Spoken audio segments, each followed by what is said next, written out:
महाराज उत्तान पाद के मन में विचार आया कि चलो कहीं जंगल में खेल शिकार खेलने चला जाए और शिकार खेल करके आया जाए। सिपाहियों को तैयार किया और चले महाराज उत्तान पाद जंगल में शिकार खेलते खेलते रात्रि का समय हो गया है सज्जनों। जैसे महाराज उत्तान पाद महलों में आए और सामने आकर के आवाज लगाई स्विच को जैसे आवाज लगाई स्विच ने जो है कि दरवाजे में ही खोले।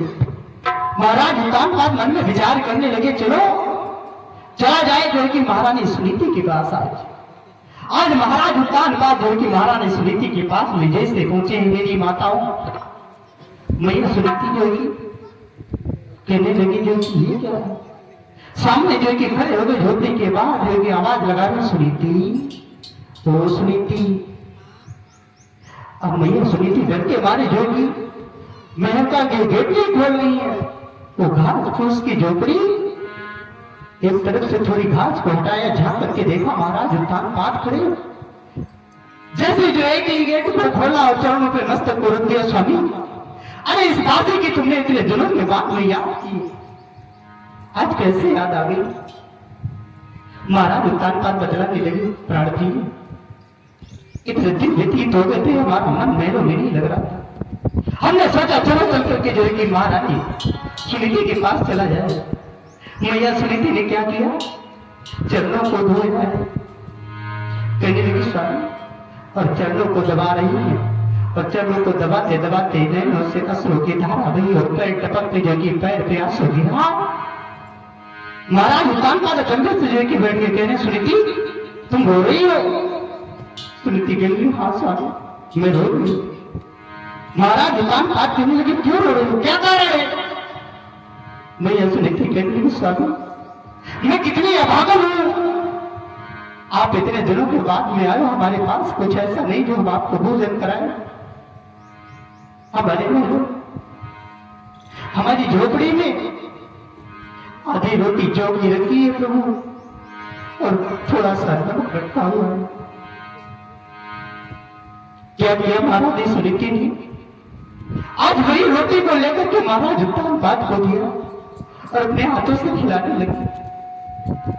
महाराज उत्तान पाद ने जैसी रोटी को खाया मेरी माताओं मन में विचार करने लगी वाले परमात्मा कहने लगे सुनीति तुम दुखी हो रही हो और इसमें दुखी होने की कोई बात नहीं है।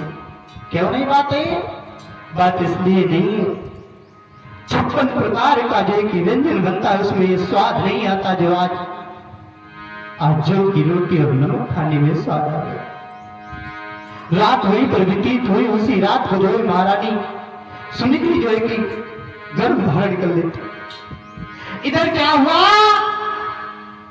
महाराज उत्तान पाद जैसे सुबह हुआ महलों में आए और दरवाजे को खोल करके जैसे सूरज ने देखा महाराज उत्तान पाद की जो कि नींद के कारण से नेत्र लाल थे। सूरज कहने लगी ये बताओ महाराज आज महारात्रि में रात रहे। महाराज उत्तान पाद कहने लगी क्या कह रही हो कहां रहे। अरे पूरी रात्रि में जो है कि दरवाजे पे बैठा रहा और गेट नहीं खोला तूने। देख लो मेरी नींद के कारण से मेरे नेत्र लाल हो गए। जैसे कहा नेत्र लाल हो गए फिर क्या। सूरज कहने लगी स्वामी माफ करना मैं नींद के मारे जो है कि जान नहीं पाई कैसे क्या हुआ। इधर रात व्यतीत हुई और उसी रात को जो कि सूरज में जो कि गर्भवती हो जाती। क्या हुआ समय यही व्यतीत होता चला गया। जैसे समय व्यतीत होता चला गया एक दिन का जिक्र ही क्या हुआ। इधर महारानी सुनीति के जैसे जो कि बालक ने जन्म लिया।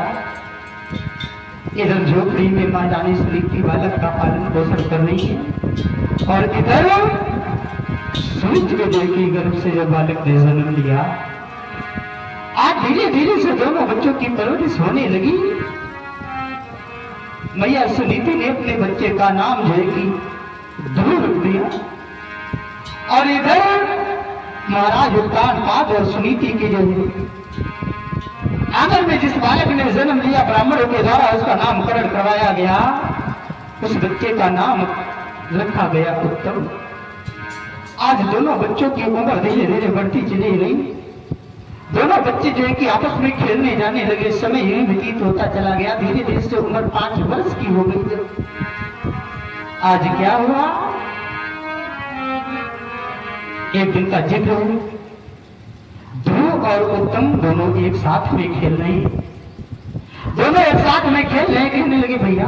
उत्तम कहने लगा भैया तुमने आपने भी महल देखा? ध्रुव कहने लगा भैया मैंने महल नहीं देखा है। कहा महल कैसे होते हैं?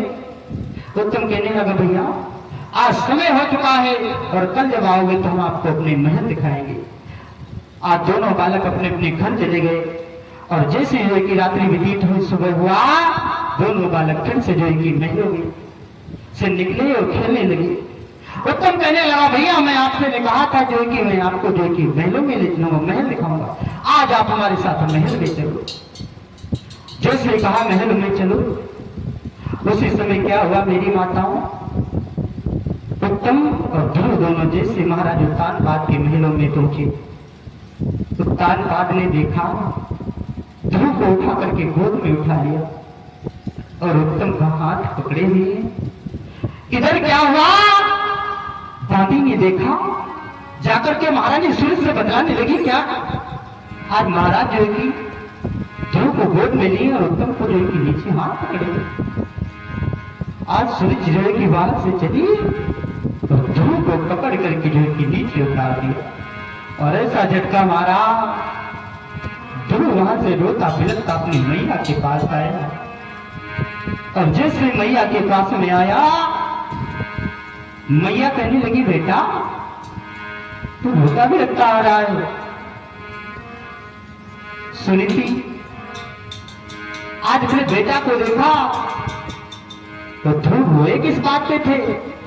सूरज ने ये कहा था जो है कि तेरे पिता नहीं, अरे परम पिता परमात्मा जो है तूने भजन किया होता तो तेरे को पिता मिलती। ध्रुव को ये बात बहुत कष्ट हुआ और ध्रुव रोता बिलखता अपनी मैया के पास में पहुंचा